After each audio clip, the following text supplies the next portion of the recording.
Smart Bangladesh গড়তে মার্কিন ব্যবসায়ীদের অংশীদার হওয়ার আহ্বান প্রধানমন্ত্রীর। বাণিজ্যিক সম্পর্ক সম্প্রসারণে নীতিগত সহায়তায় প্রস্তুত সরকার। ডয়েচে ভেলের তথ্যচিত্র একপেশে ও উদ্দেশ্যমূলক। গাজীপুরে সেনাপ্রধান বললেন, পেশাদারিত্বের মাধ্যমে দেওয়া হবে জবাব।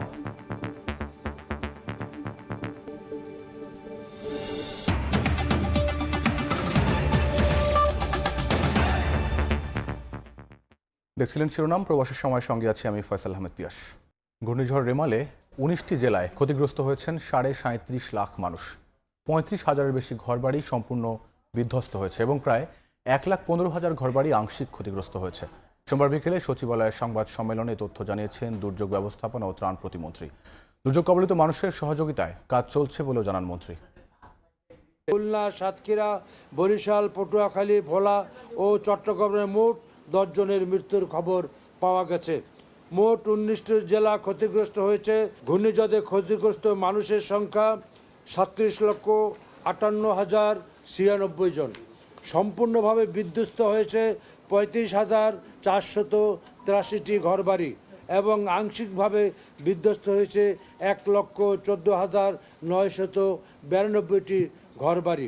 ইতিমধ্যে ক্ষতিগ্রস্তদের অনুকূলে 6,85,00,000 টাকা প্রদান করা হয়েছে।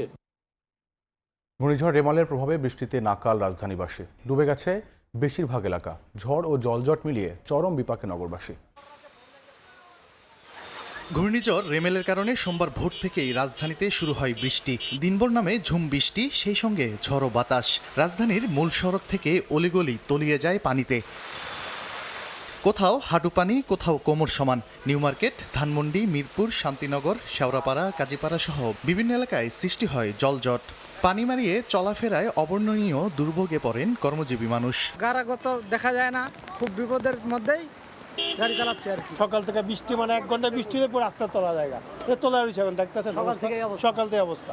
একদিকে জলাবদ্ধতা, তার উপর পুরো নগর জুড়ে যানজট। রাস্তার উপর গাড়ি নষ্ট হওয়ায় চরম দুর্ভোগে পড়তে দেখা গেছে চালকদের। থই থই পানিতে ডুবে যায় নিউ মার্কেটও। আশেপাশের কয়েকটি মার্কেটের দোকানে ঢুকে যায় পানি। আজকে সারাদিন দোকান খুলতে পারতেছে না। দোকান খুললাম, বৃষ্টি বাদলের ভিতরে নাই কোনো বেচা কিনা। সোমবার বেলা 12টা থেকে বিকেল 3টা পর্যন্ত 116 মিলিমিটার বৃষ্টিপাত রেকর্ড করা হয়েছে। তানভীর হাসান মেঘ, সময় সংবাদ, ঢাকা। এদিকে একদিকে যখন সড়কে জলাবদ্ধতায় নাকাল মানুষ, তখন নগরবাসীর ভরসাস্থল মেট্রো রেল সেবা দিতে ব্যর্থ হয়। দফায় দফায় চলাচল বন্ধ থাকায় বিপাকে পড়েন কর্মজীবীরা। কর্তৃপক্ষ জানায়, ভায়াডাক্টের উপর গাছের ডাল পড়ায় এমন ভোগান্তি। কে কোথায় যাবেন ভাই? শেরোপাড়া কারণ বাজার পর কিন্তু যাবে না গাড়ি, মতিল বন্ধ। ঘূর্ণিঝড় রেমালের প্রভাবে একদিকে যখন ভোগান্তিতে রাজধানীবাসী, তখন মরার উপর খাড়ার ঘা হয়ে বন্ধ হয়ে দাঁড়ায় মেট্রো রেলের একাংশ রুট। সোমবার বিকেলে কারওয়ান বাজার থেকে উত্তরা উত্তর পর্যন্ত চলাচল করলেও বন্ধ থাকে কারওয়ান বাজার থেকে মতিঝিল রুটের ট্রেন। যাত্রাপথে এমন পরিস্থিতিতে ভোগান্তিতে পড়েন যাত্রীরা। বললো যে কারওয়ান বাজারে নাকি লাইনে গাছ পড়ছে, তো যার কারণে ট্রেন চলাচলে বিঘ্ন হচ্ছে। আমাদেরকে বার্তা দিল যে আমরা যান্ত্রিক ত্রুটির কারণে দুঃখিত, অপেক্ষা করেন। এরপর আবার বার্তা দিল ট্রেন কখন ছাড়বে তার গন্তব্য কোনো সময় তার কাছে নাই। এখানে এসে জানতে পারছি যে এটা কারওয়ান বাজার পর্যন্ত যাবে, এরপরে আর যাবে না। কর্তৃপক্ষ জানায়, শাহবাগ ও সচিবালয় মেট্রো রেল স্টেশনের মাঝামাঝি স্থানে ভায়াডাক্টের উপর গাছের ডাল পড়ায় বন্ধ হয়ে যায় রেল চলাচল। পাশাপাশি মতিঝিল স্টেশন এলাকায় সোলার প্যানেল পড়ার কথাও জানান তারা। তবে বৈরী আবহাওয়া বিবেচনায় রেখে মেট্রো কর্তৃপক্ষের কোনো পূর্ব প্রস্তুতি না রাখার অভিযোগ তোলেন যাত্রীরা। এইরকম ঝড় তুফান বাংলাদেশে হয়, এটা আজকে নতুন না, এর চেয়ে আরও বেশি ঝড় তুফান হয়েছে। মেট্রো রেল যখন প্রবর্তন করা হয় তখন এইসব বিষয়গুলো মাথা নেওয়া উচিত ছিল। প্রায় 2 ঘন্টা বন্ধ থাকার পর সন্ধ্যা 7টা থেকে পূর্ণ রুটে ট্রেন চলাচল শুরু হয়। আসিফ মোহাম্মদ সিয়াম, সময় সংবাদ, ঢাকা। ঘূর্ণিঝড় রেমালের প্রভাবে 3 পার্বত্য জেলায় পাহাড় ধসের শঙ্কা দেখা দিয়েছে। আতঙ্কিত কয়েক হাজার পরিবার। ইতোমধ্যে মাইকিং করে ঝুঁকিপূর্ণভাবে বসবাসকারীদের সরে যাওয়ার নির্দেশ দিয়েছে প্রশাসন। অন্যদিকে যোগাযোগ স্বাভাবিক রাখতে কাজ করে যাচ্ছে সড়ক ও জনপথ বিভাগ। রেমালের দাপটে বইছে দমকা বাতাস, সঙ্গে ঝিরিঝিরি বৃষ্টি। নরম হয়ে যাচ্ছে পাহাড়ের মাটি, যে কোনো সময় ধসে ঘটতে পারে দুর্ঘটনা। এমন শঙ্কায় পাহাড়ে ঝুঁকিপূর্ণভাবে বসবাসকারীদের সরে যেতে মাইকিং করে যাচ্ছে প্রশাসন। আপনারা যারা ঝুঁকিপূর্ণ অবস্থানে অবস্থান করছেন দ্রুত নিরবস্থানে চলে যান। খাগড়াছড়ির সবুজবাগ, শালবাগান, কুমিল্লা টিলা, কলাবাগান সহ শহরতলির বিভিন্ন এলাকায় পাহাড় ধসের শঙ্কা রয়েছে। ইতোমধ্যে প্রশাসনের পক্ষ থেকে বসবাসকারীদের আশ্রয়কেন্দ্রে যেতে বলা হয়েছে। অল্প ভারী বর্ষি কিংবা হালকা বৃষ্টিতেই পাহাড় ধসে পড়ার সম্ভাবনা আছে। বাড়ির পাশের পাহাড়গুলো ভাঙা টিনের চালে পড়তেছে, বেড়ার সাথে পড়তেছে। অন্যদিকে দীঘিনালা, মারিশা এবং মহালছড়ি সিন্দুকছড়ি সড়কে পাহাড় ধস মোকাবেলায় এবং যান চলাচল যেন বিঘ্নিত না হয় সেজন্য কাজ করে যাচ্ছে সড়ক বিভাগ। যন্ত্রপাতি সর্বোচ্চ ব্যবহার করে আমরা রেমেলের যে প্রভাবটা কাটিয়ে উঠতে পারবো। রাঙামাটিতে পৌর এলাকায় 29টি এবং 10টি উপজেলায় 322টি আশ্রয়কেন্দ্র প্রস্তুত থাকলেও এখনও সেখানে যায়নি কোনো বাসিন্দা। পাশাপাশি প্রতিটি উপজেলায় একটি করে কন্ট্রোল রুম খোলা হয়েছে। পুলিশ, আনসার, রেড ক্রিসেন্ট সহ বিভিন্ন সংগঠন সর্বোচ্চ সতর্ক রয়েছে। জেলা প্রশাসনের উদ্যোগে তারা মাইকিং করতেছে। আমরা যদি পরিস্থিতি একটু খারাপ দেখি আমরা আশ্রয় কেন্দ্রে যাওয়ার জন্য আমরা প্রস্তুত। এছাড়া বান্দরবানে 260টি আশ্রয় কেন্দ্রে ঝুঁকি নিয়ে বসবাসকারীদের জন্য শুকনো খাবার ও পানি বিশুদ্ধকরণ ট্যাবলেট প্রস্তুত রাখা হয়েছে। ফারিয়া ফারজানা, সময় সংবাদ। জাতিসংঘ শান্তিরক্ষা মিশনে দায়িত্ব পালনে বাংলাদেশ সেনাবাহিনী প্রসঙ্গে জার্মান ভিত্তিক গণমাধ্যম ডয়েচে ভেলের তথ্যচিত্র একপেশে আর উদ্দেশ্যমূলক উল্লেখ করে তীব্র নিন্দা জানিয়েছেন সেনাপ্রধান জেনারেল এস.এম. শফিউদ্দিন আহমেদ। রাজেন্দ্রপুর সেনানিবাসে এক অনুষ্ঠান শেষে তিনি বলেন, বাংলাদেশ সেনাবাহিনী কখনোই মানবাধিকার লঙ্ঘন করেনি। জাতিসংঘ শান্তিরক্ষী বাহিনীতে বাংলাদেশ সেনাবাহিনীর সৈন্য পাঠানো নিয়ে জার্মান ভিত্তিক গণমাধ্যম ডয়েচে বেল তথ্যচিত্র প্রকাশ করেছে সম্প্রতি, যেখানে শান্তিরক্ষী মিশনে বাংলাদেশ সেনাবাহিনীর সদস্য মোতায়েন নিয়ে উদ্দেশ্যমূলক প্রশ্ন তোলা হয়। এরপর এ নিয়ে একটি প্রতিবাদ লিপি দিয়েছে সেনা সদর। আন্তঃবাহিনী জনসংযোগ পরিদপ্তর আইএসপিআর এর মাধ্যমে পাঠানো প্রতিবাদ লিপিতে সেনা সদর বলেছে, ডয়েচে বেলের তথ্যচিত্রটি পক্ষপাতমূলক ও একপেশে। এই প্রতিবেদনের লক্ষ্য ও উদ্দেশ্য প্রশ্নবিদ্ধ। তথ্যচিত্রটি তৈরিতে ডয়েচে বেল সেনাবাহিনীর কোনো বক্তব্য নেয়নি বলেও উল্লেখ করা হয়েছিল প্রতিবাদ লিপিতে। সেনা সদর জানিয়েছিল, ডয়েচে বেলের তথ্যচিত্রে অপ্রাসঙ্গিকভাবে সেনাবাহিনীর ফুটেজ ব্যবহার করে অপর একটি আইনশৃঙ্খলা বাহিনীর মানহানি করাই এর মূল উদ্দেশ্য। এটি একটি পক্ষপাতদুষ্ট অভিপ্রয়াস, যা ডকুমেন্টারির বিশ্বাসযোগ্যতা ও গ্রহণযোগ্যতা বিনষ্ট করেছে। বাংলাদেশ সেনাবাহিনী শান্তিরক্ষী নির্বাচনের ক্ষেত্রে জাতিসংঘের কঠোর নির্বাচন এবং যাচাইকরণ প্রক্রিয়া অনুসরণ করে সবচেয়ে যোগ্য ও দক্ষ সদস্যদের মোতায়েন নিশ্চিত করে। কথা বলতে গেলে অনেক ক্রাউড। সোমবার রাজেন্দ্রপুর সেনানিবাসে এক অনুষ্ঠান শেষে সেনাপ্রধান বলেন, ডয়েচে বেলের প্রতিবেদন প্রসঙ্গে বলেন, বাংলাদেশ সেনাবাহিনী কখনোই মানবাধিকার লঙ্ঘন করেনি। ডয়েচে বেলের উদ্দেশ্যমূলক প্রতিবেদনের তীব্র নিন্দা জানান তিনি। কোনো একটা মিশনের আপনি উদাহরণ দিয়ে বলতে পারবেন যে ওখানে আমরা মানবাধিকার লঙ্ঘন করেছি? এরকম এক পেশে উদ্দেশ্যমূলক একটা প্রতিবেদন আমরা তীব্র প্রতিবাদ জানিয়েছি। একটা উদ্দেশ্য নিয়ে এটা করা হচ্ছে, সেই উদ্দেশ্যটা কি আমরা সবাই বুঝতে পারছি। General SM. শফিউদ্দিন আহমেদ বলেন, সর্বোচ্চ দেশপ্রেম ও পেশাদারিত্ব নিয়ে জাতিসংঘ পরিমণ্ডলে বাংলাদেশ সেনাবাহিনী বাংলাদেশ যেভাবে দায়িত্ব পালন করে আসছে সেভাবে কাজ করে সকল ষড়যন্ত্রের সঠিক জবাব দেওয়া হবে। আমরা আমাদের কাজটা সঠিকভাবে করতে চাই এবং যারা এই অসাধু উদ্দেশ্য নিয়ে কিছু করার চেষ্টা করছে তাদেরকে আমরা সর্বাত্মকরণে ভুল প্রমাণিত করতে চাই। জাতিসংঘ শান্তিরক্ষা মিশনে দায়িত্ব পালন করতে গিয়ে এখন পর্যন্ত বাংলাদেশের 131 জন বীর সেনানী সর্বোচ্চ আত্মত্যাগ করেছেন এবং 239 জন আহত হয়েছেন। সেনা সদরের তথ্য অনুযায়ী বাংলাদেশ সেনাবাহিনীর শান্তিরক্ষীরা কোনো ধরনের মানবাধিকার লঙ্ঘনের অভিযোগ মুক্ত, যা একটি দৃষ্টান্তমূলক অর্জন। রাজিবুল হাসান, সময় সংবাদ, গাজীপুর। অবসরের 6 মাসের মধ্যে স্ত্রী মেয়ের নামে গুলশানে একদিনে 4টি আলিশান ফ্ল্যাট কেনেন বেনজির আহমেদ। এ পর্যন্ত তার 621 বিঘা সম্পত্তির সন্ধান পেয়েছে দুদক।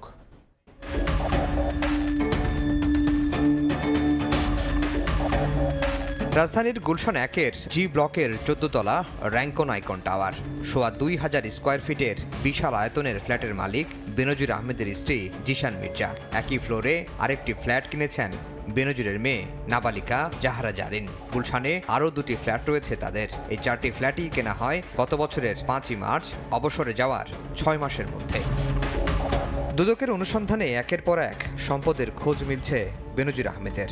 সংস্থাটির আইনজীবী বলছেন, দেশে বিদেশে আরও সম্পদের হদিশ মিললে তা জব্দে আইনি পদক্ষেপ নেওয়া হবে। বিচার এড়াতে বেনজির আহমেদ যেন দেশ ছাড়তে না পারে, প্রয়োজনে সেই ব্যবস্থাও নেবেন অনুসন্ধান কর্মকর্তা। অনুসন্ধানকারী দল সেটা অত্যন্ত গুরুত্ব সহকারে বিবেচনা করছে, প্রয়োজন হলে সেই পদক্ষেপ নেবে। টোটাল পূর্ণাঙ্গ চিত্র পাওয়া যাবে অনুসন্ধান কার্য শেষ হলে। রোববার আইনি লড়াইয়ের প্রস্তুতি নেওয়ার কথা জানিয়েছিলেন বেনজির আহমেদের আইনজীবী। সোমবার অগ্রগতি জানতে চাইলে তার আইনজীবী গণমাধ্যমে কথা বলতে রাজি হননি। তবে এটুকু জানিয়েছেন, সম্পত্তি ক্রোকের আদেশের বিরুদ্ধে উচ্চ আদালতের দ্বারস্থ হবেন তারা। এখন উনি পিটিশন এবং অর্ডার দুইটাই দেখছেন, দেখে এগুলির ডিফেন্স কী হবে তৈরি করে দেন আমরা হাইকোর্ট ডিভিশনে কি ব্যবস্থা নিব আমি আপনাদেরকে পরবর্তী সময়ে জানাবো। এখন পর্যন্ত সাবেক পুলিশ মহাপরিদর্শক বেনজির আহমেদের 621 বিঘা সম্পত্তি জব্দের আদেশ দিয়েছেন আদালত। এর মধ্যে সবচেয়ে বেশি জমির মালিক তার স্ত্রী জিশান মির্জা। তার নামে প্রায় 521 বিঘা জমির সন্ধান পেয়েছে দুদক। আফজাল হোসেন, সময় সংবাদ, ঢাকা।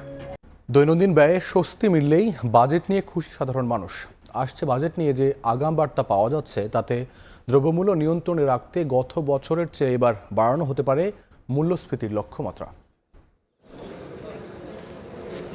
অর্থ মন্ত্রণালয় আর এনবিআর এর নানা সূত্রের তথ্য, 2024-25 অর্থ বছরের জন্য আসছে 7,96,900 কোটি টাকার বাজেট, যা চলতি অর্থ বছরের প্রস্তাবিত বাজেটের চেয়ে 35,115 কোটি টাকা বেশি।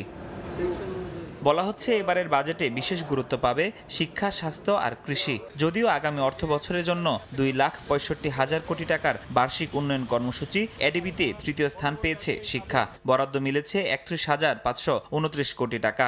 সমালোচনার মুখে থাকা স্বাস্থ্য খাত 20,683 কোটি টাকা নিয়ে আছে পঞ্চম স্থানে, আর 13,220 কোটি টাকা বরাদ্দ নিয়ে কৃষি আছে 7 নম্বরে।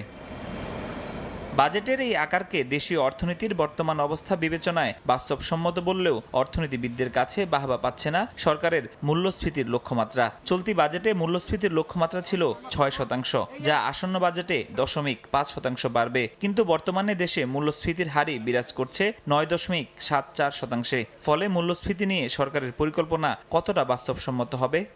আমরা এত কঠোর সংকোচনমূলক মুদ্রানীতি যেটা বজায় রাখছি, এরপরেও কিন্তু এই খাদ্য মূল্যস্ফীতি বা ওভারঅল যে আমাদের মূল্যস্ফীতি রয়েছে, সেই সার্বিক মূল্যস্ফীতিও কিন্তু আমরা কমাতে পারছি না। বাজেটের আকার যাই হোক, সংকোচনশীল নীতিতে চলার ইঙ্গিত দিয়ে জিডিপির প্রবৃদ্ধি লক্ষ্যমাত্রা 7.5 থেকে নামিয়ে আনা হতে পারে 6.75%। এমন অবস্থায় মূল্যস্ফীতির উপর সরকারের নিয়ন্ত্রণ কতটা থাকবে সেটির উপর নির্ভর করবে মানুষের পরবর্তী দিনগুলোর ব্যয়ের হিসাব। লোন আনতে পান্তা পুরাইয়া যাচ্ছে আমাদের। বাজেটটা যেন সর্বোচ্চ গুরুত্ব দেওয়া হয় দ্রব্যমূল্য নিয়ন্ত্রণ। এ তো গেল সাধারণ মানুষের বাজেট কেন্দ্রিক প্রত্যাশা। বিপরীতে ব্যবসায়ীদের তাগিদ, কর্পোরেট কর হার কমানোর ইঙ্গিত দেয়া এবারের বাজেটে অর্থব্যয়ের নীতি কৌশল এমনভাবে সাজানো উচিত যাতে তারা সরকারের লক্ষ্যমাত্রা পূরণে ভূমিকা রাখতে পারেন। ব্যবসা বান্ধব বাজেট না হলে আসলে আমাদের পক্ষে অর্থনীতির অগ্রগতি ধরে রাখাটা খুব কষ্ট হয়ে যাচ্ছে। আসন্ন বাজেটে মোট ভর্তুকি 90,000 কোটি টাকার মধ্যে 35,000 কোটি টাকায় যেতে পারে এডিবি বরাদ্দের দ্বিতীয় শীর্ষে থাকা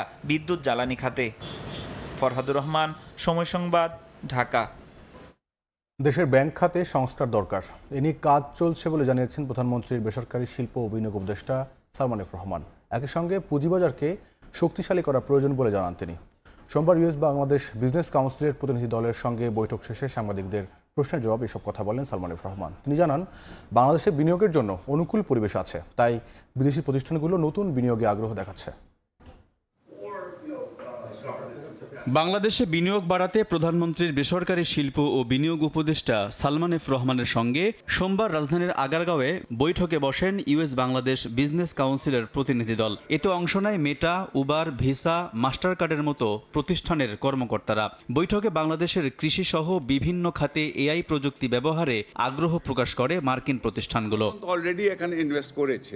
বৈঠক শেষে সাংবাদিকদের সামনে বিস্তারিত তুলে ধরেন সালমান এফ রহমান। জানান, কৃষি খাতে বিদেশি প্রতিষ্ঠানগুলো এআই প্রযুক্তি ব্যবহারে এগিয়ে আসছে। তারা দেশে বিনিয়োগ করতে চায়, তবে কর হার স্থিতিশীল না থাকলে বিনিয়োগে আগ্রহী হবে না বলেও জানান তিনি। যেই এখানে বিনিয়োগ করবে সে চায় যে আপনার নিশ্চয়তাটা চায় যে আগামী 5 বছর 10 বছর ট্যাক্স রেটটা বা ট্যাক্সের যে পরিবেশটা সেটা যেন স্টেবল থাকে। সালমান এফ রহমান বলেন, এখন আর ডলার সংকট নেই। ব্যবসায়ীদের সমস্যা হলেও মূল্যস্ফীতি নিয়ন্ত্রণে সুদ হার বাড়াতে হচ্ছে, তবে প্রয়োজন ব্যাংক খাতের সংস্কার।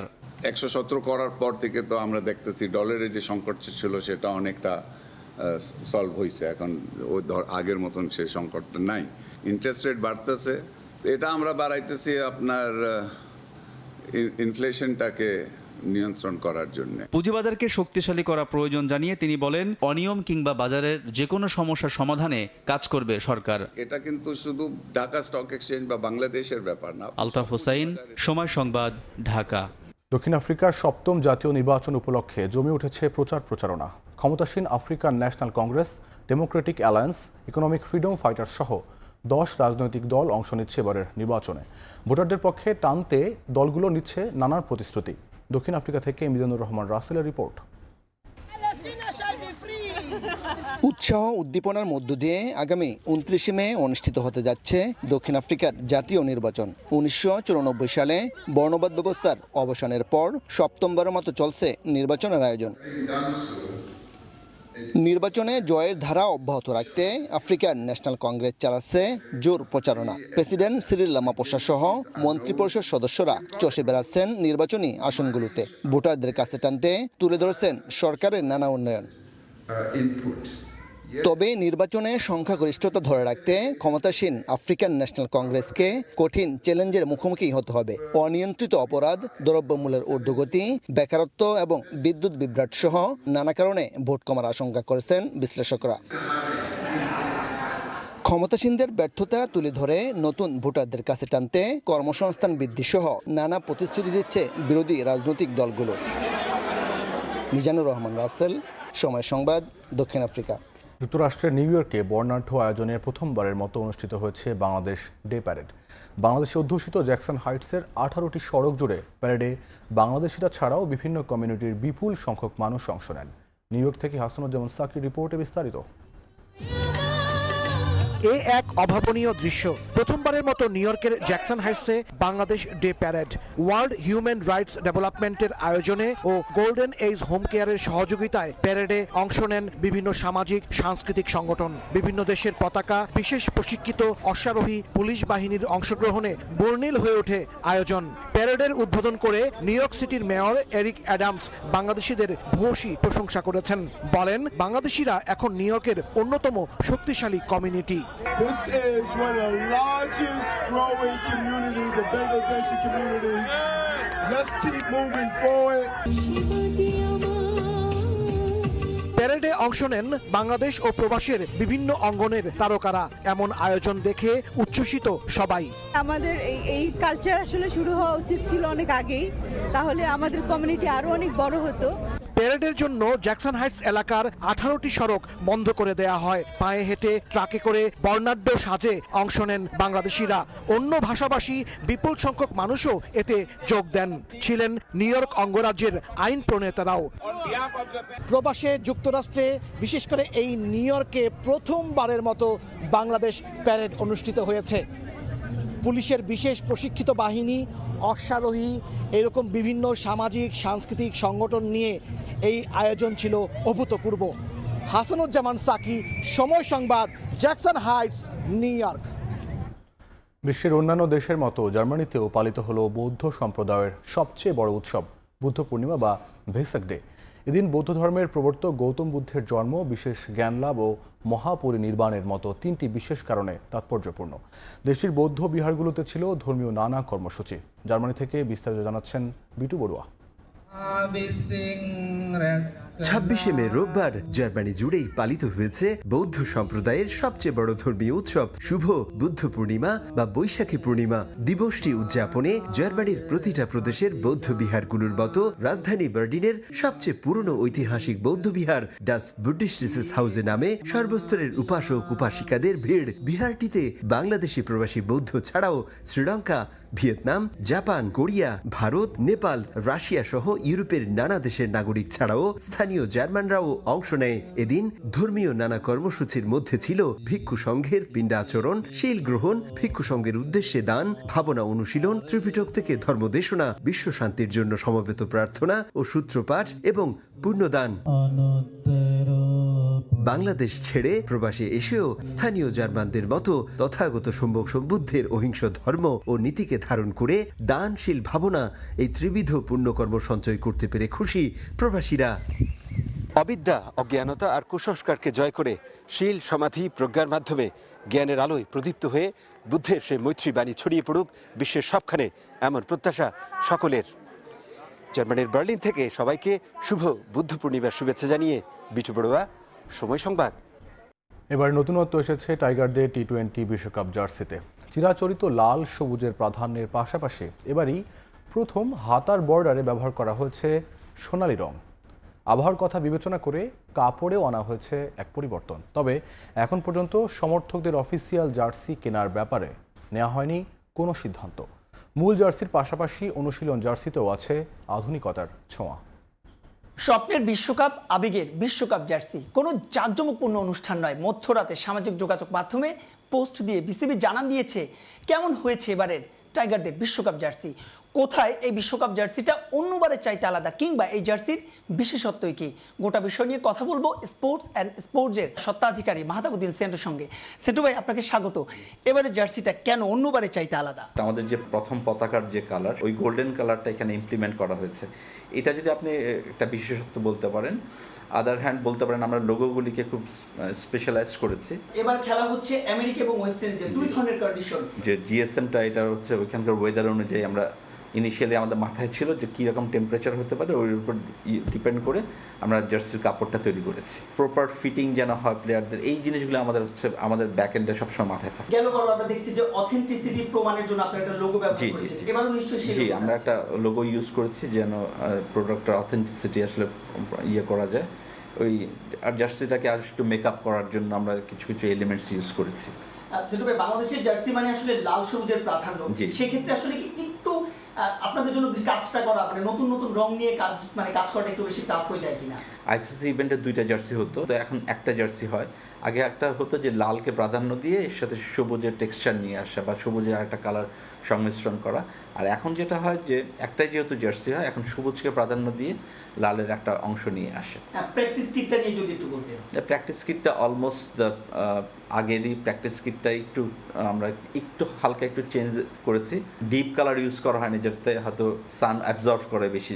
ডার্ক কালার ইউজ করেনি, একটু লাইট কালার ইউজ করা হয়েছে যেন একটু জাস্ট স্বস্তিদায়ক হয় আর কি। দর্শক তারা যদি জার্সিটা কিনতে চায় দেশ কিংবা দেশের বাইরে, সেক্ষেত্রে আসলে আপনাদের পক্ষ থেকে কিংবা তাদের করণীয় এটা হচ্ছে বিসিবির প্রোডাক্ট। আমি আসলে এটা ওন করি না এবং আমার কোনো রাইট নেই এই জিনিসটা সেল করার। তো এটা বিসিবির যেহেতু প্রোডাক্ট, আমি শিওর যে হয়তো বা নেক্সট কোনো এডিশনই হয়তো বিসিবি নিজের প্ল্যাটফর্ম থেকে সেল করবে। এবং অনেক অনেক ধন্যবাদ আপনাকে। দর্শক, জার্সি উন্মোচন হয়ে গেছে। যেই বিশ্বকাপের সবশেষ আনুষ্ঠানিকতা সেটাও সেরে নিয়েছে বাংলাদেশ ক্রিকেট বোর্ড। এই দলটা আপনার, এই দলটা আমাদের। এই দলটাকে ভালোবাসুন, কারণ এই দলটাই আপনাকে হাসাবে, আনন্দাশ্রুতে ভাসাবে।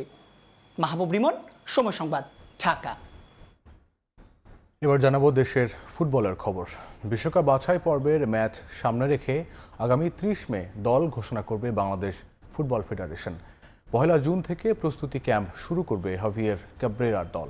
তবে বাছাই পর্বের ম্যাচের আগে স্বস্তিতে নেই এই কোচ। নিষেধাজ্ঞার কারণে অস্ট্রেলিয়ার বিপক্ষে ম্যাচে বিশ্বনাথ ঘোষ ও মুজিবুর রহমান জনিকে পাচ্ছেন না তিনি। অন্যদিকে হামজা চৌধুরীকে বাংলাদেশের হয়ে খেলাতে আটঘাট বেঁধে নেমেছে বাফুফে। দেশের ফুটবলে দীর্ঘদিন ধরেই আলোচনায় ব্রিটিশ বংশোদ্ভূত ফুটবলার হামজা চৌধুরী। লাল সবুজ জার্সিতে তার খেলার আগ্রহ নিয়ে সময় সংবাদের প্রতিবেদন প্রকাশের পর শুরু হয় লেস্টার সিটি মিডফিল্ডারের বাংলাদেশি পাসপোর্ট প্রস্তুত প্রক্রিয়া। কিছুদিন আগেই লন্ডনে বাংলাদেশের হাই কমিশনে যান হামজা চৌধুরী। তবে প্রয়োজনীয় কাগজপত্র না নিয়ে যাওয়ায় পুরো কাজ সম্পন্ন না করেই ফিরতে হয় তাকে। এবার হামজার বাংলাদেশি পাসপোর্টের বিষয়ে আটঘাট বেঁধেই নেমেছে বাংলাদেশ ফুটবল ফেডারেশন। হামজা যখন যেদিন গেছিল সেদিন তার কয়েকটা কাগজ শর্ট ছিল, যে কারণে সেদিন একটা সিস্টেমে কিন্তু আপলোড করা সম্ভব হচ্ছিল না। হয়তো ছোট কিছু মিসআন্ডারস্ট্যান্ডিং ছিল, সে চলে গেছে। এবার এরপর তো কথা হয়েছে হাই কমিশনার মহোদয়ের সাথে, এরপর যখনই যাবে তার কাজগুলো সুন্দরভাবে করা হবে। কিন্তু তার পরবর্তীতে সে আবার ছুটিতে চলে গেছে, ভ্যাকেশনে গেছে। যখনই সে নেক্সট অ্যাভেলেবেল থাকবে বাকি প্রক্রিয়াগুলো আমরা সামনে এগিয়ে নিয়ে যাব। এবং তার জন্য যে আমাদের ঢাকাতেও যে প্রক্রিয়াগুলো ফলো করতে হবে সেগুলো আমরা আলোচনা করেছি, সেগুলো আমরা আমাদের ফলোআপের মধ্যে আমরা রাখছি। হামজা ছাড়াও মোহামেডানের স্ট্রাইকার সোলেমান দিয়াবাতেকেও বাংলাদেশের হয়ে খেলানোর প্রক্রিয়া শুরু করেছে বাফুফে। মালির এই স্ট্রাইকারের প্রক্রিয়া ভিন্ন হলেও শিগগিরই তার বিষয়টিও শেষ করা হবে বলে জানিয়েছে ফেডারেশন। এদিকে বিশ্বকাপ বাছাই পর্বের বাকি 2 ম্যাচ অনুষ্ঠিত হবে আগামী জুনে। বাংলাদেশ প্রিমিয়ার লিগ শেষ হলেই ঘোষণা করা হবে দল। 1 জুন শুরু হবে প্রস্তুতি ক্যাম্প। তো আমাদের ক্যাম্প শুরু হবে 1 তারিখে 1 জুন, যেহেতু আমাদের লিগের শেষ ম্যাচ হচ্ছে 29 জুন। আমরা আশা করছি আমাদের প্লেয়ার তালিকা আমরা প্লেয়ার তালিকা আমরা রিলিজ করতে পারবো 30 জুনের মধ্যে, সকালের মধ্যে আমরা রিলিজ করতে পারবো। তখন আপনারা সকল প্লেয়ারের নাম জেনে যাবেন। অস্ট্রেলিয়ার বিপক্ষে ইনজুরির কারণে স্ট্রাইকার ফয়সাল আহমেদ ফাহিম ও সেন্টার ব্যাক তারেক কাজীকে পা নিয়ে তৈরি হয়েছে শঙ্কা। এদিকে নিষেধাজ্ঞার কারণে এই ম্যাচে দেখা যাবে না মজিবুর রহমান জনি ও বিশ্বনাথ ঘোষকে। অনুশীলনে সময় স্বল্পতা মানিয়ে নিয়ে ভালো কিছুর প্রত্যাশা করছেন কোচ ক্যাবরেরা। ইনজুরি এবং নিষেধাজ্ঞার বিষয় সব সময় আমরা মানিয়ে নেওয়ার চেষ্টা করি। এই ম্যাচে আমরা কিছু খেলোয়াড়কে পাবো না, অপেক্ষায় আছি। তারেক কাজী চোট কাটিয়ে ফিরে আসবে, আমরা তার ক্লাবের সঙ্গে যোগাযোগ করার চেষ্টা করছি। ফাহিমের বিষয়টিও একই। প্রথম ম্যাচের আগে অনুশীলনের জন্য বেশি সময় পাবো না, তবে আমি মনে করি এটাই যথেষ্ট সময়। অস্ট্রেলিয়ার বিপক্ষে যতটা সম্ভব লড়াই করতে চাই। আমরা 2 ম্যাচ নিয়ে বেশ আশাবাদী। 6 জুন বসুন্ধরা কিংস অ্যারেনায় অস্ট্রেলিয়ার বিপক্ষে মাঠে নামবে জামাল ভুঁইয়ার দল। রিফাতুল ইসলাম মিরন, সময় সংবাদ, ঢাকা। এ পর্যায়ে শীর্ষ সংবাদগুলি জানিয়ে দিচ্ছি আরও একবার।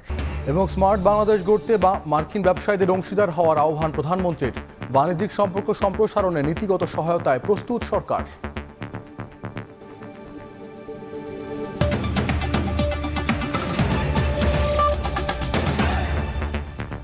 এ ছিল প্রবাসের সময়। সঙ্গে থাকুন সময়ের।